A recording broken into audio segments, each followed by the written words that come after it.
the financial success you want to have, and like the freedom you develop, and like the life and the legacy you leave, is all predicated on you having enough energy and focus to go out and pursue those, right? So fitness is a vehicle. It is not the end all be all. So to see people get stuck on step one because they don't have the mental resilience or fortitude to push through and do anything hard is like, it breaks my heart to see adult men dealing with this stuff.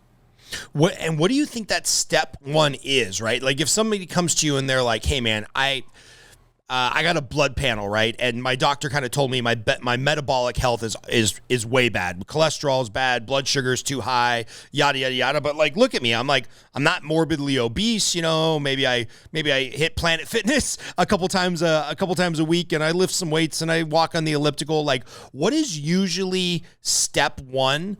Because I feel like it's very specific. You know, you talked about that specifically, that male business owner, maybe out of the business lunch, that can't say no to the sugar intake. Like, what is that step one of like, hey guys, we got to fix this in your diet, in your psyche, in your habits, in your environment, so that we can even like move down the path. Do you find there's usually a common denominator on that step one of the problem?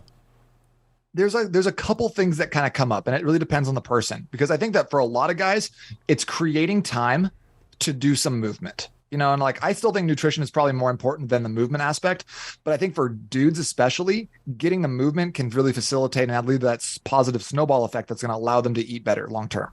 And a lot of guys, especially business owners, will 100% of the time get rid of their gym time to follow up for the prospect, sign a new like client, you know, like have a meeting, right? So they're always putting their business health ahead of their physical health. So I think that's one big thing. I think a second thing that I see a lot is the mindset piece, where guys don't believe that they are athletes. They don't believe that they are or should be fit. So I had a guy tell me the other day, he's like, man, I'm just a funny fat guy. I eat a lot of food, and, you know, like I'm kind of a jovial person. And I was like, well, that's your belief about yourself. You're never going to be successful, because if you can white knuckle this for 6 weeks, 8 weeks, get some results, you're just going to rebound right back up. You need to change your identity around how your body performs and the energy that you have. And like the fact that I'm an exerciser, I move my body. And if you don't have that piece, the long-term success doesn't exist, because we can be disciplined, we can be motivated, but we can never act outside of our identity for a long period of time. Say that again for the people in the back. So we can have discipline, we can have motivation. You know, Jocko's like discipline over motivation, but I think identity over discipline and motivation, because we can never act outside of our identity for long periods of time. If you always believe you're a fat guy, you will eventually return to that reality.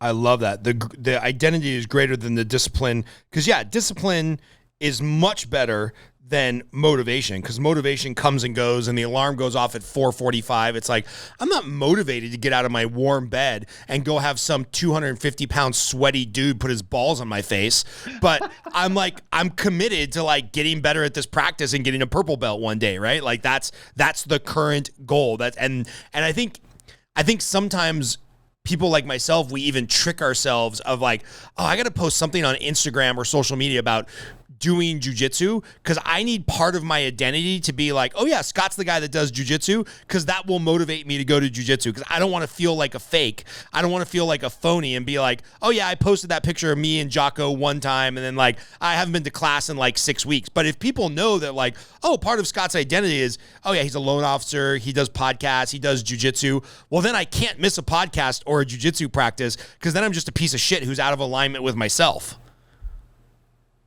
I got this tattoo for the same reason. It's a big on my forearm. It says inevitable. And I, for me, this is one of the core values of my program, which is do what you say you're going to do, be inevitable with your word. And I think that, I put that on my forearm because like, there's nothing that people like less than being a hypocrite. Right. So to have that there all the time is a constant reminder of a standard that I have to hold myself to. Otherwise I'm a big piece of shit. Right. I had a friend the other day tell me, she's like, she was talking about my daughter, who's like almost 5. She's like, your daughter has like the same like body type as you. And she's like, and it's funny that I can visually, like, I know exactly what your torso looks like because you always post it on social media. And I was like, there's like, part of the reason I do that is because like, I can't be slipping on that. Like that's kind of a part of my identity. I'm like the fitness guy. I need to be, if I can't expect someone to be at 100 if I'm only at 99. So I always have to be like at that level. And I think one of the ways that I do that is by having a lot of shirtless pictures, for better or worse.